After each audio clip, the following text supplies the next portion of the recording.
The heat in Rio Grande City is a physical entity, a thick, suffocating blanket that smothers the world from May until October. It presses down on the cracked asphalt, radiates in shimmering waves from tin roofs, and seeps through the walls of my small, aging house. I'm Alex, 25 years old, and my life is a cycle of managing a McDonald's, paying bills that are always a little too high, and trying to find a breath of cool air in the sweltering Texas night. My air conditioner is a relic, a loud, rattling box that groans like a dying beast and devours electricity I can't afford to waste. So, most nights, I gamble. I crack open my bedroom window, just a few inches, praying for a breeze and hoping no one else notices. It's a foolish trade. I know a little comfort for a lot of risk, but the heat can drive a man to foolish things. Last night had been no different. I stumbled home late, the smell of grease and stale fries clinging to my clothes. The house was an oven. I nuked some leftovers. The microwaves hummed the only sound, and scrolled mindlessly through my phone until my eyes burned. Exhaustion pulled at me, a leaden weight dragging me towards sleep. It was just after 1 a.m. The air outside felt surprisingly breezy, a rare gift from the south. I made the fateful decision: no AC. My budget would thank me. I slid the bedroom window open, the old wood frame protesting with a soft screech, and collapsed into bed, falling asleep almost instantly. I'm a deep sleeper. Normally it takes the shriek of my alarm clock or a fire truck wailing down the street to stir me, but something did. A subtle shift, a presence that disturbed the delicate equilibrium of the room. My eyes fluttered open to the familiar darkness, punctuated only by the faint crimson glow of my digital clock on the nightstand. The numbers read 3:01 a.m. I blinked, my mind sluggish and foggy. Why was I awake? I wasn't thirsty. I didn't need the bathroom. I was just awake, aware. Then I heard it. A soft, wet, gurgling sound from my left. At first my sleep-addled brain dismissed it, the house settling my own stomach, but it came again, longer this time, and with a horrifying clarity I recognized it was the sound of a human passing gas, and it was right next to me. Ice-cold terror, sharp and immediate, shot through my veins, jolting me into full, heart-pounding consciousness. It was a fear so pure and primal it felt like a physical blow, knocking the air from my lungs. My chest tightened and I fought the urge to scream. Slowly, so slowly it felt like an eternity, I turned my head. The red light from the clock was just enough to cast the room in a demonic twilight, painting long distorted shadows on the walls. It was enough to see the shape on the other pillow. It was a head, the profile of a person lying on their back, their form a dark mound under my blankets. I could make out a shock of thin white hair, the wrinkled landscape of a cheek, a mouth hanging slightly agape. An old man, maybe in his 70s, a complete stranger, lying in my bed, in my room, in my house. My mind fractured, trying to assemble the pieces of an impossible puzzle. Who was he? How did he get in the window? The stupid open window. He must have slipped through, a silent wraith climbing out of the hot Texas night and into my bed. I clamped a hand over my mouth, stifling a sob. My body began to tremble, a violent, uncontrollable tremor born of pure adrenaline. What if he woke up? What would he do? The images that flooded my brain were graphic and terrifying. Him lunging at me, his hands around my throat, a knife flashing. In the dim light I had to get out. I had to get out now. My phone was on the nightstand, just inches from the strange man's head. Reaching for it felt like the most dangerous thing I had ever done. Every muscle screamed in protest. I held my breath, my own heartbeat, a deafening drum in my ears, and extended my arm. My fingers brushed against the cool glass of the screen. I fumbled, my hand shaking too badly to get a grip. Don't drop it. Don't make a sound. Finally, my fingers closed around it. I drew it back, clutching it to my chest like a holy relic. Next was the escape. The blankets felt like they weighed 1,000 pounds. I lifted them an inch at a time, the fabric rustling with what sounded like a hurricane's roar in the dead silence. I swung one foot, then the other, onto the cold wooden floor. The floorboards, which I'd never paid any mind to before, were now a minefield of creaks and groans. Each step was a calculated risk, a roll of the dice. The old man didn't stir. He let out another soft, sleeping sigh. And the sound almost made my heart stop. I tiptoed out of the bedroom, my hand on the doorknob. I turned it with surgical precision, cringing as the latch clicked. I slipped into the hallway, pulling the door closed behind me until it was almost shut. I didn't dare let it click again. I stood there in the hall, listening, straining to hear any sound of movement from the room. Nothing. Only the hum of the refrigerator from the kitchen. I fled to the other side of the house, to the small guest bathroom, and locked the door. My hands were shaking so hard I could barely dial. 911, my voice was a strangled whisper when the operator answered. 911, what's your emergency? There's a man in my house, I stammered. He's in my bed, sleeping. In my bed. The operator's voice was calm, professional. Okay, sir. Where are you now? I'm in the bathroom. I locked the door. Was there any forced entry? No, I whispered, shame and fear mixing into a toxic cocktail. I left my bedroom window open. She stayed on the line with me, her calm voice a thin lifeline in a sea of terror. Those 10 minutes waiting for the police were the longest of my life. Every creak of the house was him, awake now, searching for me. I imagined him trying the bathroom door, his shadow falling under the crack. When the knock finally came on the front door, loud and firm, I almost screamed. Police opened up. I sprinted to the door, my whole body trembling, and fumbled with the locks. I threw it open to find 2 uniformed officers on my porch. I practically dragged them inside, pointing a shaking finger toward my bedroom. "He's in there." I stuck close behind one of them as they walked down the hall, using his broad frame as a shield.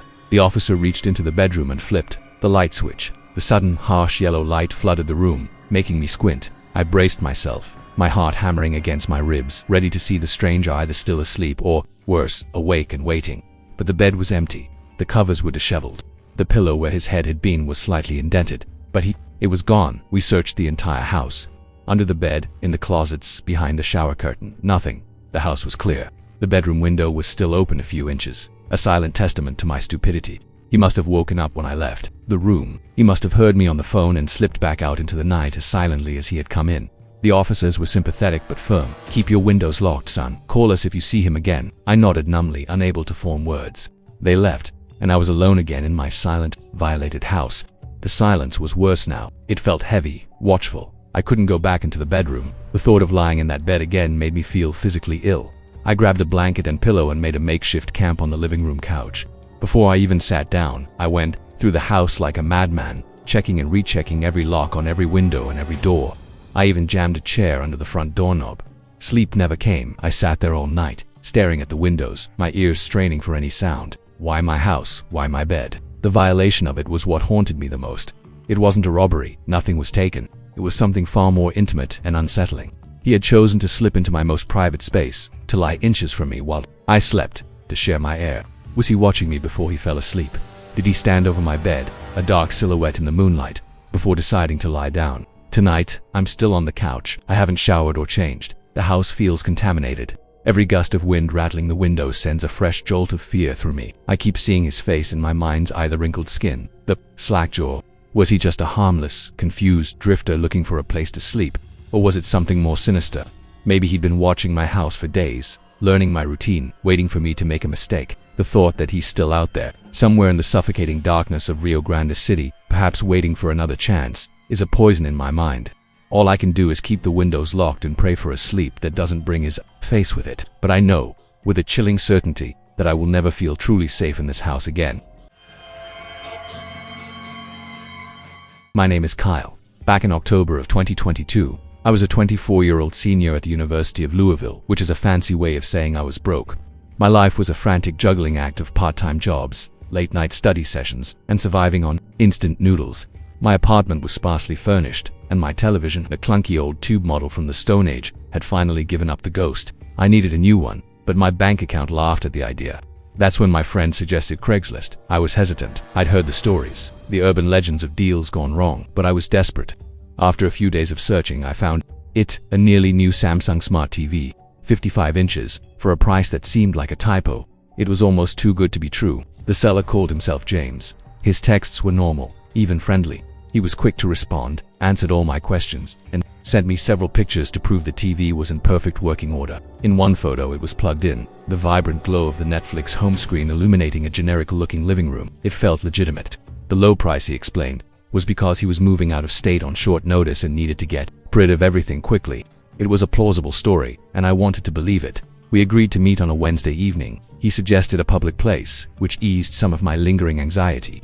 The location was the parking lot of an old, defunct strip mall on the edge of town. It wasn't completely deserted. A 24-hour gas station buzzed with light across the main road, but the vast expanse of asphalt where we were to meet had been abandoned for months. I told myself it was fine. Cars were constantly driving by. It was safe enough. I pulled into the lot just after 9:30 p.m., my beat-up sedan sputtering. As I killed the engine, the emptiness of the place was suddenly oppressive.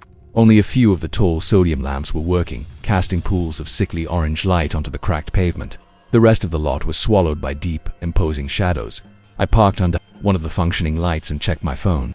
A new text from James. "Hey man, running a bit late. Be there in 10. The longer I waited, the more a knot of unease tightened in my gut.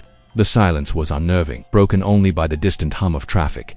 I locked my doors and tried to distract myself with my phone, but my eyes kept darting to the dark, empty storefronts with their shattered windows that looked like vacant eyes. A few minutes later, a dark SUV with heavily tinted windows pulled into the far end of the lot, away from the light. It crawled to a stop near the hulking shadow of a closed-down grocery store and just sat there, its engine idling. I figured it had to be James, but why park so far away, in the dark? After a full minute, the driver's side door opened, and a tall man stepped out. It was just a silhouette against the distant lights of the gas station. He waved in my direction, a single, lazy motion, and then gestured for me to come toward him, toward his SUV. My internal alarm bells started screaming.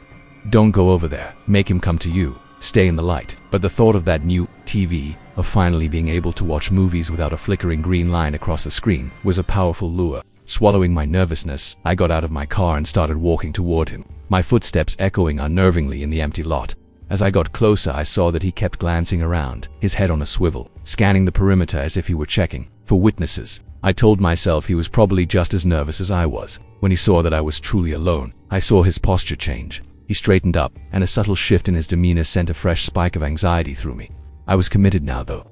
I kept walking. When I reached the SUV, I saw the rear door was wide open. Inside, there was a large cardboard box, the right size and shape for a TV. James, a man with a thin face and a smile that didn't reach his eyes, stood beside the vehicle with his hands stuffed in his pockets. Hey, Kyle, I'm James. It's in the back. Go ahead and check it out. I leaned in to look. Something was wrong. The box was sealed, but it felt light, almost empty. And through a tear in the cardboard, I could see the TV inside was caked in a thick layer of dust, as if it had been sitting in a garage for years. It looked nothing like the pristine device from the pictures he'd sent. Before my brain could fully process the discrepancy, before I could even straighten up, I felt something cold, hard, and metallic press firmly against the small of my back. The world seemed to slow down, the ambient sounds of the city fading into a dull roar. Wallet, phone, and keys. Now, James said. His voice was no longer friendly. It was flat, calm, and practiced. This was not his first time. My hands trembled, uncontrollably. My mind was a whirlwind of panic and disbelief. I had walked right into it, a lamb to the slaughter. I slowly reached into my pockets, pulling out my wallet and car keys, and placed them in his outstretched palm. He nudged me hard with the object. At my back, a gun, I assumed, and I stumbled forward, my knees scraping painfully against the rough asphalt. I heard his car door slam shut, the engine roar, and the screech of tires as he peeled out of the parking lot, leaving me kneeling alone under the pale, sickly glow of the street lamp. My breath came in short, ragged gasps. I was shaking a deep, bone-rattling tremor I couldn't control. I reached for my phone to call the police, but my pocket was empty. Then I realized he hadn't taken it. It was still in my other hand, the one I hadn't used to get my wallet, clenched in a death grip. Why would he take my wallet and keys but leave a $1,000 smartphone? The thought was unsettling, illogical. The police came, took my statement, and gave me a ride home. They were professional, but I could see the skepticism in their eyes.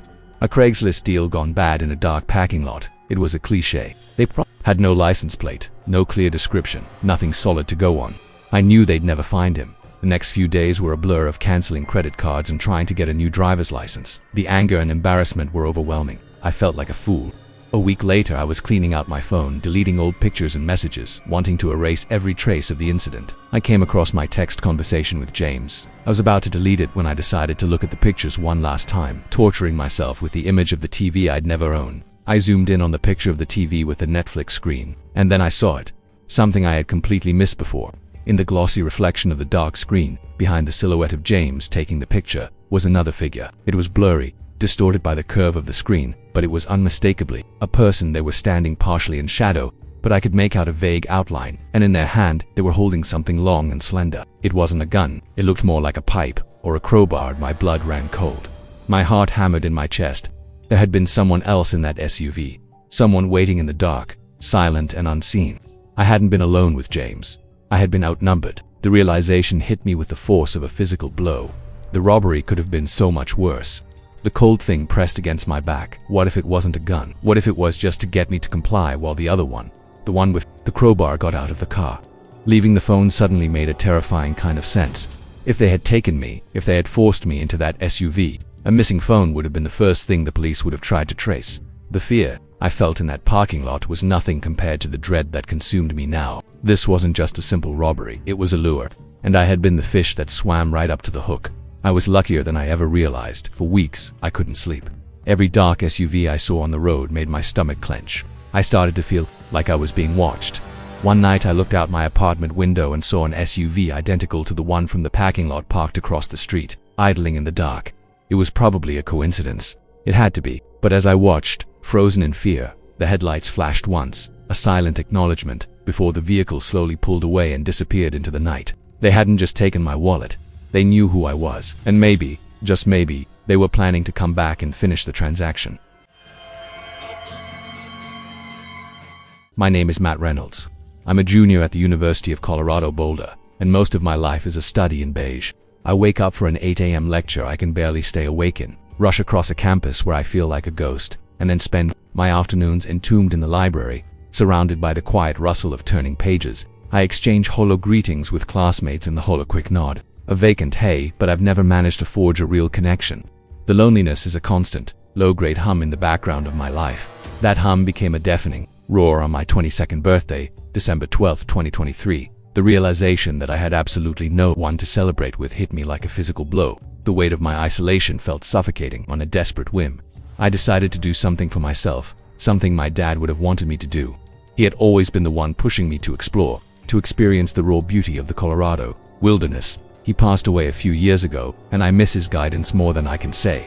I decided to take a short solo camping trip to Roosevelt National Forest. I packed my old Honda Civic with a tent, a cooler of food, and my dog, Clyde. Clyde was a scruffy, lovable mutt, a patchwork of different breeds who had been my one true and constant companion since I was in high school. He was my shadow, my confidant, my entire world. As we drove up into the mountains, leaving the city lights behind, I felt a flicker of something that might have been hope. We arrived at the campsite late in the afternoon. The sky was a bruised purple and threatened snow. Towering pine trees stood like ancient sentinels, their branches whispering secrets on the cold wind. I found a secluded spot near a fire ring and began setting up my small tent, my fingers already growing numb from the chill. Clyde was in his element, darting around, his nose to the ground, his tail wagging furiously. A pang of guilt hit me for dragging him out into the cold, but his unbridled joy was infectious. By the time I had a small, sputtering campfire going, dusk was settling, bleeding gray and black into the edges of the sky. The forest grew profoundly quiet, the silence broken only by the sharp crackle of the burning wood. I sat on a log, warming my hands by the flames, and thought of my dad. He'd always talked about teaching me how to handle myself in the wild, how to respect the wildlife, but also how to be prepared. He'd even offered me his old hunting rifle for protection on trips like this. I had shrugged it off, dismissing it as unnecessary paranoia. Now alone in the vast, darkening wilderness, I found myself wishing I had taken him up on the offer. The rifle was locked safely in a cabinet back home, completely and utterly useless. As I stared into the hypnotic dance of the flames, Clyde, who had been lying at my feet, suddenly went rigid. A low guttural growl rumbled in his chest. He got to his feet, his body tense, his ears pinned back. He was staring intently into the dense line of trees just beyond the fire's reach, where the darkness was absolute. "What is it, boy?" I whispered, my own body tensing in response. I squinted into the gloom, trying to see what had agitated him. I saw nothing but a wall of black, then a flicker of movement, a fleeting shadowy shift among the deep blackness of the pines, and then I saw them. 2 points of light, shining with a pale greenish-yellow luminescence. They looked like distant road reflectors, just hovering in the air about 4 feet off the ground. My stomach twisted into a cold knot. It took my brain a couple of seconds to process what I was seeing. Then they blinked, and I realized, with a surge of pure, unadulterated terror, that I was looking into a pair of eyes, that my first instinct was to stand up, to shout, to make myself look big and threatening. But I was frozen, my limbs refusing to obey my commands. Clyde, however, had no such hesitation. He let out a deep, ferocious bark and took a step forward, placing himself between me and the watching eyes. I wished for my dad's gun with a desperate, all-consuming need, without any warning. The eyes began to drift closer, gliding through the darkness with an unnerving, fluid grace. A massive, lean shape emerged into the edge of the firelight. It was a mountain lion. I'd seen pictures, heard stories of sightings in the area, but nothing could have prepared me for the reality of it.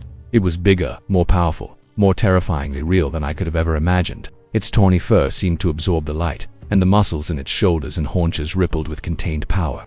It was sizing me up, its gaze cold and calculating, deciding if I was prey. Then, it lunged and it covered the 20 feet between us in a silent, terrifying blur of motion. Clyde, my brave, stupid, wonderful dog, met the charge head-on.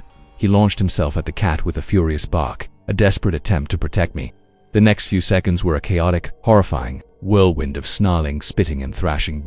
It was a primal, brutal ballet of violence silhouetted against the firelight. Clyde's furious barks turned into a single high-pitched yelp of agony. In the flickering glow of the flames, I saw the lion clamp its powerful jaws around my dog's neck. With a flick of its head, it broke his resistance, hoisted his limp body off the ground, and dragged him back into the impenetrable darkness of the woods. I just stood there, frozen, a statue carved from ice and fear. My brain was screaming at me, do something.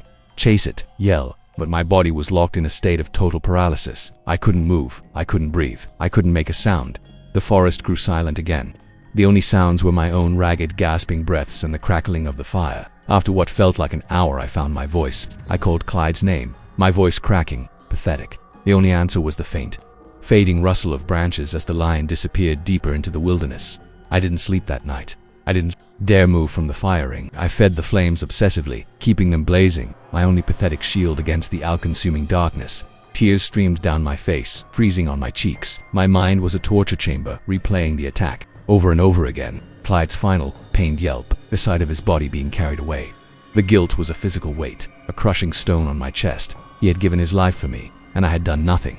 I had just stood there and watched him die. Every snap of a twig, every rustle of leaves in the wind, sent a fresh wave of terror through me. I was convinced the lion would come back. It had taken the appetizer. Now it was coming back for the main course. I was defenseless, alone, and paralyzed by a fear so profound it felt like it was rewriting my DNA. When the sun's first weak, gray light finally crept over the horizon, it brought no comfort, only a stark, brutal clarity. My campsite was a mess. My backpack lay on its side, its contents scattered, knocked over in my initial unseen panic. My hands shook as I numbly packed up my tent, my eyes scanning the woods in the vain, heartbreaking hope that I might see Clyde come limping back to me. But there was nothing, no sign of him, no sign of the struggle. It was as if he had simply been erased from existence. I left Roosevelt National Forest that day a different person than the one who had arrived. The loneliness I had felt before was nothing compared to the vast, gaping void that had opened up inside me. Ever since that night, sleep offers no escape. Whenever I close my eyes, I see those two glowing orbs in the dark, and I hear Clyde's final cry echoing in the chambers of my memory. I tell myself it was a freak accident, a tragic but natural occurrence. But a darker, more irrational thought has taken root in my mind. Sometimes, I wonder if the lion is still out there, if it wasn't just a random animal. I wonder if it was something more, a physical manifestation of the wilderness's indifference to my pain. Sometimes, late at night in my silent apartment, I think I can feel those eyes watching me from some hidden place I can't see, a constant, chilling reminder of what I lost, and what might still be waiting for me in the dark.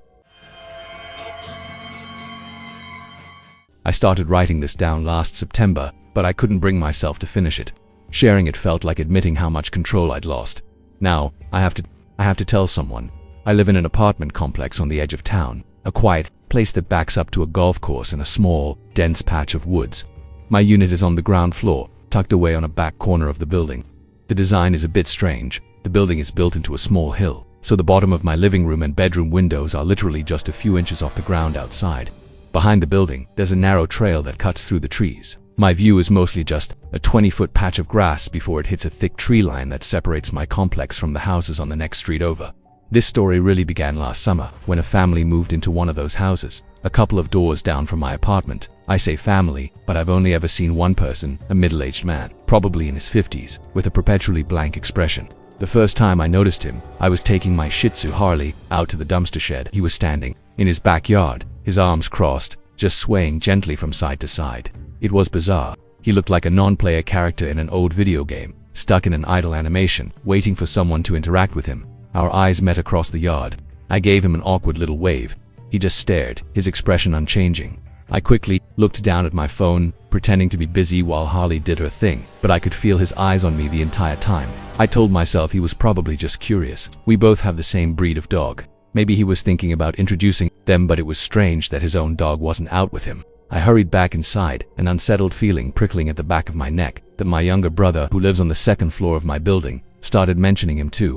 He'd see the man take his dog out, but instead of staying in his own yard, he would cross the tree line and walk into our complex's yard. He would circle the building slowly, walking a little too close to the walls, his path always taking him right past my ground floor windows before he'd retreat back to his house. In September, my boyfriend and I broke up. It was messy and painful. The night I finally told him to leave for good, I fled to a friend's house, not wanting to be alone in the apartment with all the fresh emotional wreckage, but I couldn't leave Harley alone for too long. so I came back after only an hour or so. The apartment felt hollow and silent. I put a black screen rain sound video on YouTube, the gentle patter usually a comfort, and quickly fell asleep on the couch. I was jolted awake around 2 a.m. by Harley going absolutely ballistic. She was on the other couch, the one directly under the main living room window, her tiny body trembling as she barked and growled ferociously at the glass. She had her paws up on the back of the couch and was snarling at the space between the curtains. Annoyed and groggy, I got up to grab her.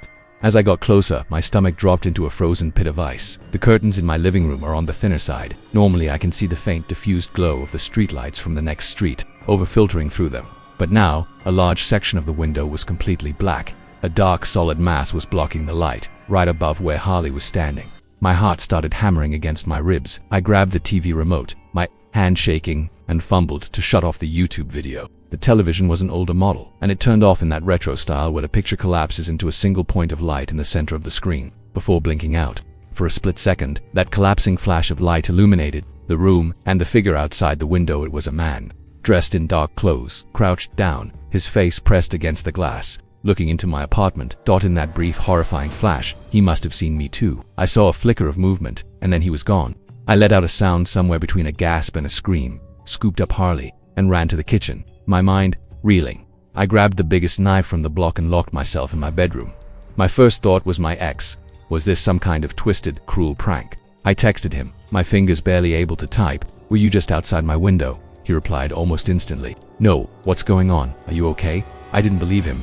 He was never awake this late. "I'm calling the cops. Just tell me the truth." A moment later, my phone buzzed again. It was a screenshot of his live location. He was at his friend's house, over an hour away. "Call them," his text read.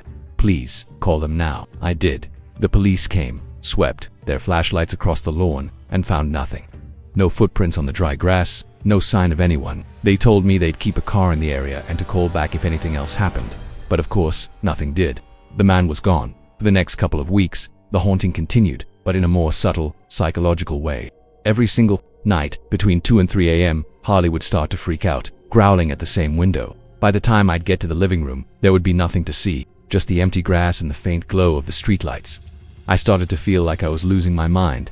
Was I imagining it? Was I so on edge from the breakup that I was manufacturing a threat? Life went on. The nightly disturbances eventually stopped. I pushed the incident to the back of my mind, labeling it as a one-time scare, probably just some random person cutting through the yard. Then, last month, in May, I was cleaning out a storage closet and found a box of my ex's things. I texted him to come get them. I was out with friends when he came by. A little later, he texted me, "Come home. We need to talk. It's important." I rushed home, my mind racing through a dozen worst-case scenarios. I found him in my living room with a strange, puzzled look on his face. "What is it?" I asked. "What couldn't you just text me?" He told me that while he was loading the box into his truck, he had taken Harley out for a quick walk. As he was standing near the dumpster area, an older lady who lives on the second floor approached him. She recognized Harley and must have assumed he was me or my boyfriend. She told him a story that made the blood drain from my face. She said that a few days prior she had been taking her own trash out late at night. The area behind my building is deeply shaded by large trees, dark even during the day. As she was walking back, she heard a twig snap. She looked over in the direction of the sound, toward my living room window, and she saw him, the man from the house on the next street. He wasn't just walking by. He was standing right outside my window, his face pressed against the glass. One hand cupped around his eyes to block the light so he could see in better, and in his other hand he was holding his phone. The camera lens pointed directly into my apartment. The old lady had yelled out at him, "Hey, what do you think you're doing?" He just ignored her, she said. He didn't even flinch. He just slowly lowered his phone, turned, and walked away calmly, disappearing back into the tree line. She told my ex, "It's one thing if someone is just cutting through the yard and glances over, but this man was studying the inside of that apartment.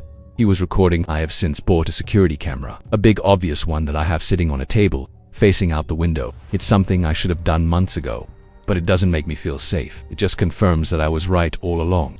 Someone has been watching me, invading my most private space, not just with his eyes, but with a camera, collecting pieces of my life for God knows what reason. The truly unsettling part is that he lives so close. I see him sometimes, standing in his yard, swaying.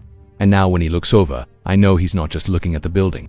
He's looking at me, and I have to wonder what he has on his phone, and what he plans to do with it. Every Halloween, my neighborhood transforms. It's a tradition that has snowballed over the years from a few houses with jack-o'-lanterns into a massive block party-style celebration. Food trucks park along the curbs, their generators humming, live bands set up on front lawns, their music echoing through the crisp autumn air. The streets are a river of laughing, costumed children and adults moving from one game to another. It's the one night of the year our quiet suburban enclave feels like the center of the universe. This particular year, the epicenter of the party was at Jason's house, just 3 doors down from mine. Jason was a man in his early 40s, built like a linebacker, with a booming voice and a notoriously short fuse.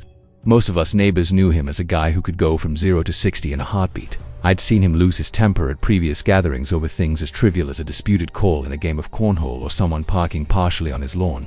His parties were legendary for their fun, but there was always a subtle, underlying tension, a feeling that the whole thing could unravel at any moment. That Halloween night, my friend Ben and I arrived at Jason's just as the sun was setting, painting the sky in fiery shades of orange and purple. The air was cool and smelled of wood smoke and decaying leaves. The scene was eyed. Kids in superhero and princess costumes chased each other across the lawn, their high-pitched laughter the soundtrack of the evening. Adults clustered in small groups, drinks in hand, their faces illuminated by the glow of string lights. Jason had even rented a massive bounce house, which was set up in his backyard next to the wooden deck, teeming with ecstatic children. Ben and I mingled for a bit, grabbing plates of food and exchanging pleasantries with familiar faces. The energy was infectious. After a while, though, the noise and crush of people in the backyard became overwhelming.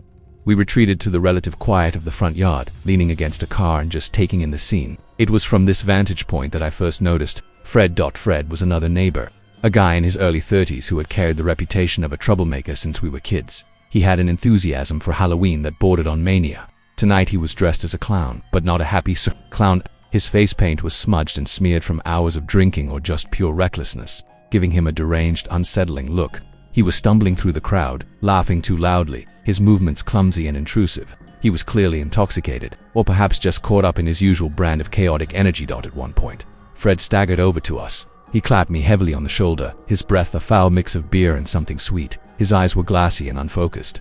"You guys gotta get in the bounce house," he slurred, gesturing wildly toward the backyard. We politely declined, telling him we were good right where we were. He just shrugged, let out a strange high-pitched laugh, and wandered back toward the chaos of the backyard.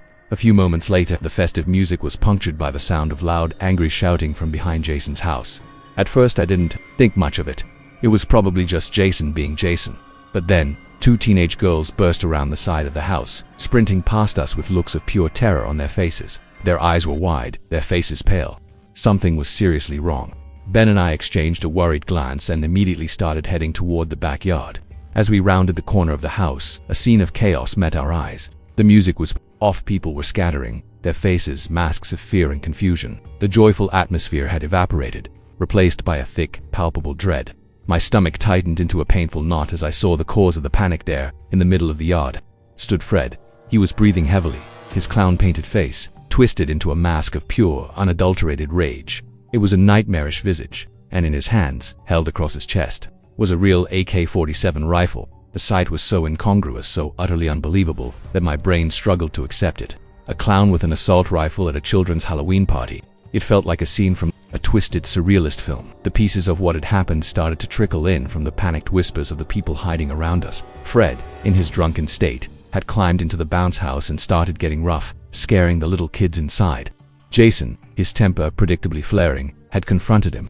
When Fred refused to leave, Jason and his friend, an police officer who was also at the party, had physically thrown him out of the yard. Humiliated and furious, Fred had stormed home. No one could have predicted he would return armed. Now he stood there, frozen in the center of Jason's yard, a terrifying specter of violence. He waved the weapon around, screaming curses and incoherent threats at no one in particular. People were hiding behind fences, crouching behind parked cars, their phones illuminated as they desperately called 911.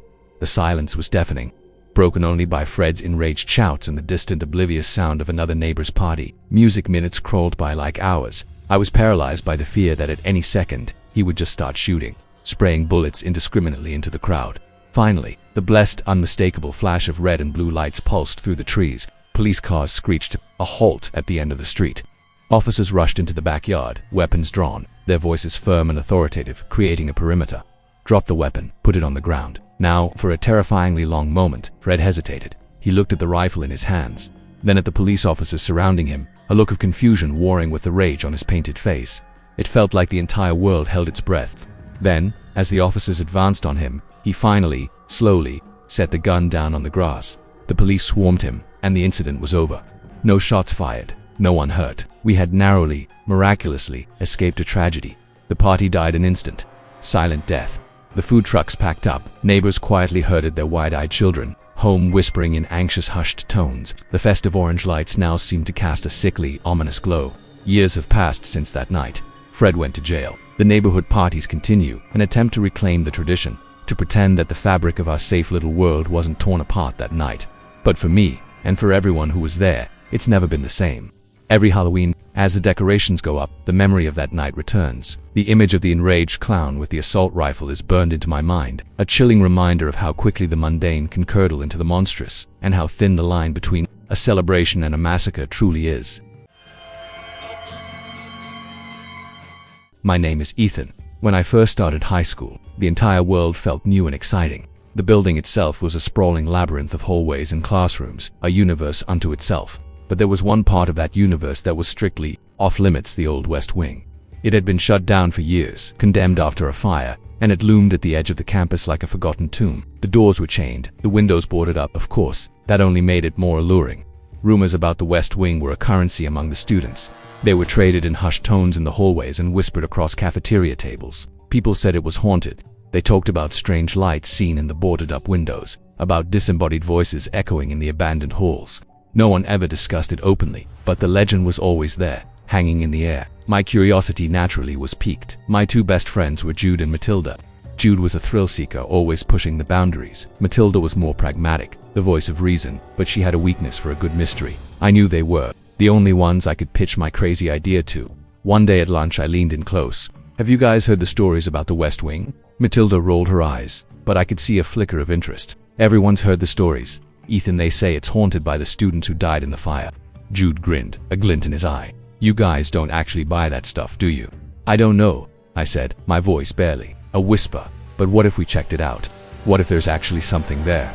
It took some convincing, mostly for Matilda, but by the time the final bell rang, we had a plan. We would meet at the back entrance after our last classes, armed with flashlights and a healthy dose of foolish courage. Our hearts hammered with a mixture of fear and exhilaration as we slipped away from the stream of students heading home. The hallway leading to the West Wing was dark and coated in a thick layer of dust. The air grew colder with every step, and a faint, musty smell, like damp earth and decay, filled our nostrils. A cold draft snaked its way down the corridor, making the hairs on the back of my neck stand up. We reached the chained doors, but Jude, ever resourceful, knew of another way in, a maintenance hatch around the side of the building. Its lock long since rusted through. We pried it open and slipped inside, one by one, into the belly of the beast. The air in the West Wing was thick, heavy, and utterly still. The beams of our flashlights cut through the oppressive darkness, dancing across floors littered with debris and walls where the paint was peeling off in long strips like sunburnt skin. "This place is super creepy," Matilda whispered, her voice trembling slightly. We moved cautiously, our footsteps echoing unnervingly in the vast silent space. We passed classrooms with their desks still arranged in neat rows, now covered in a shroud of dust and cobwebs, frozen in time. It felt like we had stepped into a photograph of a dead world. As we explored what looked like an old common area, my flashlight beam caught a glint of something shiny in a corner, partially buried under a pile of charred rubble and ash. Curious, I walked over, Jude and Matilda close behind me. We used our feet to push away the debris and uncovered an old, leather-bound yearbook. The cover was scorched, but it was mostly intact. We sat on the dusty floor and opened it. The pages were yellowed and brittle.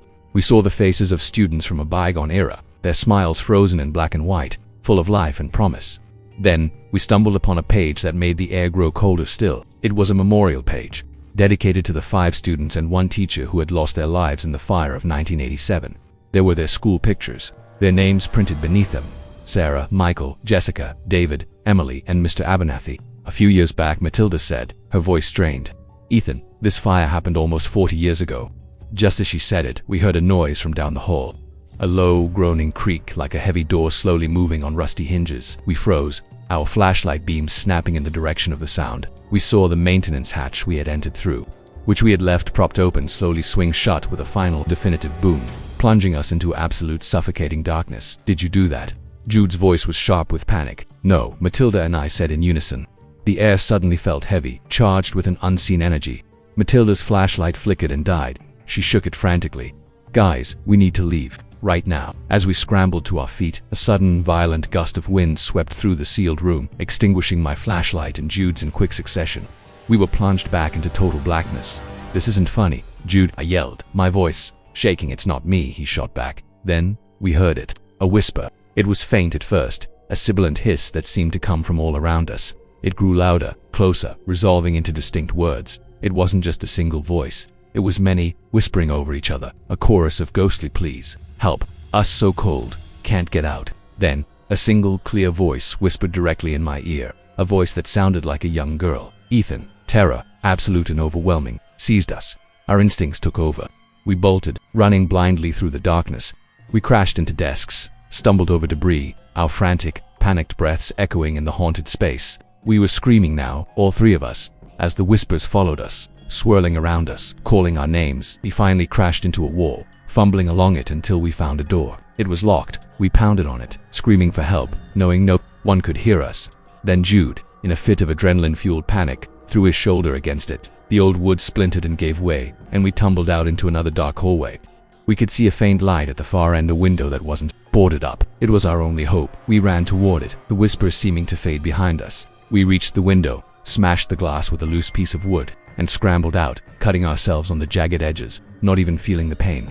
We dropped to the ground outside, gulping in the cool night air, our chests heaving. We collapsed onto the grass, panting, trembling, and bleeding. "What just happened in there?" Matilda sobbed. "I don't know," I said, looking back at the dark, silent building. "But we should never have gone in. We made a pact that night to never speak of what happened, to never tell anyone about the voices, about our names, being called in the dark." But the West Wing wasn't done with us. The haunting followed us home.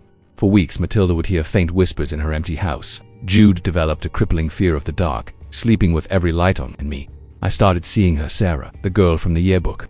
I'd catch her reflection in a window, see her standing at the end of a hallway at school for just a second before she vanished. The terrifying secret we shared became a dark, twisted bond between the three of us. We knew the truth. The West Wing held souls that were trapped, and for some reason they now knew who we were. One night, I was lying in bed, unable to sleep, when I heard a soft tapping sound on my bedroom window. I peeled myself out of bed, my heart pounding, and looked outside. Standing on my lawn, bathed in the pale moonlight, was the shadowy figure of a young girl. She lifted her hand and beckoned to me, a silent invitation to return to the place where the whispers were born. I remember thinking it was the perfect arrangement. My friend Robert, a guy I'd known for about a year from the university's coding club, needed a roommate for his dorm at Lincoln Hall. I was on the housing waitlist and desperate for a spot. We were both majoring in information technology. He'd even helped me install Arch Linux on my laptop. He seemed smart, driven, and, most importantly, normal. It felt like a win-win. For the first few weeks it was. We fell into an easy routine. We'd walk to our C++ lectures together, complain about the same professors, and occasionally stay up late debating the merits of different software architectures. He was quiet but seemed friendly enough. The perfect roommate for someone like me who preferred to keep to himself. The first crack in the facade appeared about a month in. It was a rule. A strange, unyielding, ridiculously specific rule. Lights out at exactly 11 p.m., not 11:01, not even 11 o'clock in 10 seconds. The first time I broke it, I was just reading a textbook, my small desk lamp on. He shot up in his bed. "What do you think you're doing?" he hissed, his voice tight with an anger that was completely disproportionate to the situation. I was so taken aback, I just stammered an apology and turned off the light. I told myself he was just a light sleeper, someone who valued his sleep schedule. I tried to be more considerate. A few weeks after that, I noticed a $50 bill was missing from my wallet. I had just withdrawn it from the ATM. I searched everywhere, my pockets, my desk, my backpack. It was just gone. I convinced myself I must have dropped it, that I'd been careless. It was easier than confronting the alternative. But then Robert started to borrow things. Small things at first.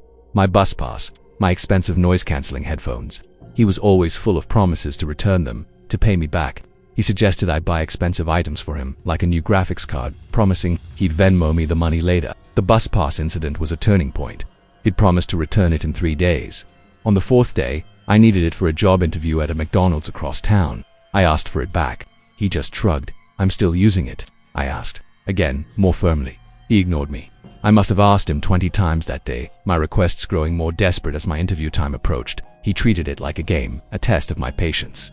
By the time he finally casually tossed it onto my desk, I had missed the bus. I had to walk over 2 miles through a sudden snowstorm, arriving late, soaked, and defeated. I didn't get the job. I was starting to feel trapped. The room, once a sanctuary, now felt like a cage. Between the rigid, nonsensical bedtime rule and the constant financial manipulation, my anxiety was skyrocketing.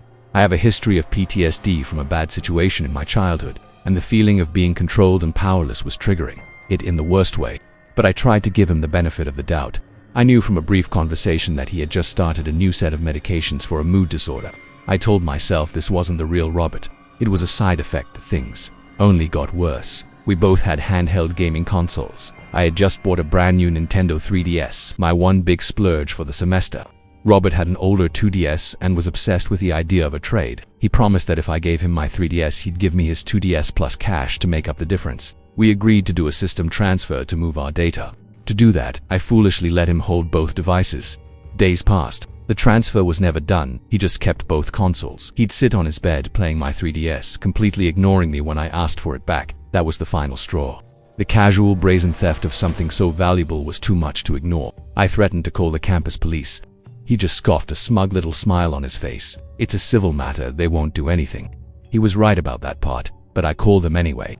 The police directed me to the dorm counselors who, after a tense mediation session, managed to get me the 2DS back. My 3DS was gone, for good.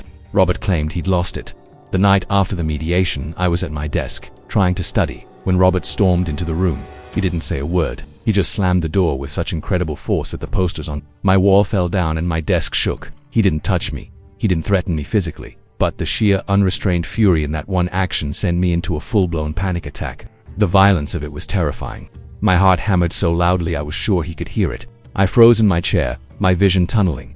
Every survival instinct I had screaming that I was in danger. All I could think about was how trapped I was, locked in this tiny room with him. He left a few moments later, probably just to go to the bathroom down the hall. The second he was out the door, I scrambled from my chair and dove under my bed, curling myself into a tight ball in the dusty space between my mattress and the floor.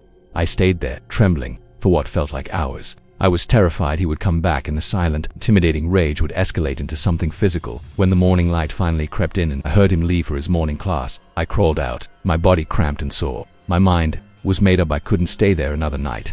I called my psychiatrist and, in a trembling voice, explained everything that had been happening. The gaslighting, the manipulation, the theft, the intimidation. Within a day, the university received a formal letter and I was granted an emergency transfer to a private dorm room for my own mental and emotional well-being. Packing my things was a blur. I just threw everything into boxes. My only goal to get out, to escape that suffocating environment. When my mom called later that day to ask why I'd moved, I couldn't bring myself to tell her the truth. I couldn't explain the slow, insidious horror of being manipulated by someone I had considered a friend. I fed her a lie about loud music and racial slurs from a neighbor. A story that was easier to tell and easier for her to understand. I felt guilty, but the thought of reliving the anxiety was too much to bear. It's been a while now. I'm safe in my new room, but the experience has left a scar. I still find myself wondering if Robert really took that first $50 bill, or if I did just lose it. The question haunts me, not because of the money, but because I hate the idea that I was so easily deceived, that I made excuses for him for so long. I don't like facing the reality that someone I trusted was capable of systematically using and tormenting me, seemingly for his own amusement. It wasn't a ghost or a monster that terrified me. It was the slow, subtle dread of sharing a space with a person whose mind was a place of casual cruelty, hidden behind a mask of normalcy. That, I've learned, is a horror all its own.